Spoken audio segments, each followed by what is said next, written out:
Okay, so we're here at the location of one of our dumb devices, and either your smoke detectors are going to be hardwired in, or run on batteries. So in this instance, this unit is a hardwired unit. So we're going to go ahead and swap this one out, changing out the Marats and rewire in the new connectors for the Nest device. So I'm going to go ahead and do that now. Okay, so we've got our wiring taken care of, our backup batteries in the Nest. So we can go ahead and plug that in, set it in place, and get ready to start looking at our programming.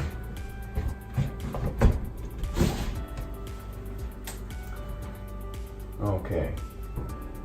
All right, so we're all set, and for programming, we hit the center button, and then we're going to follow the voice prompts that it gives us so we can connect it to our home network.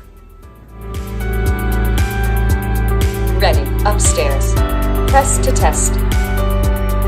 This is only a test. The alarm will sound. The alarm is loud. The test starts in 10 seconds. Press to cancel. 10, 9, 8. All right, so we've got the Nest app installed on our phone, and have a look here.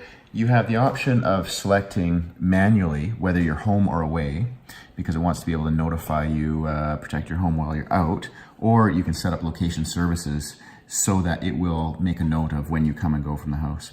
So with the Detector, you can go in and select multiple units that you've installed.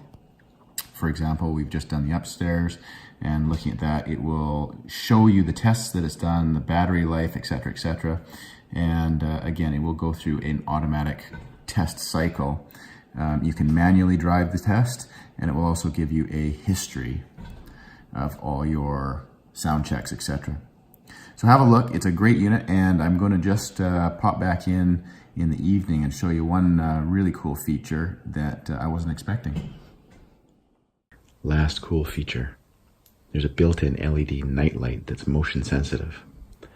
So as soon as it catches your line of sight with motion, it lights up and you get a nice glow in your hallway. Once the motion stops, light goes out.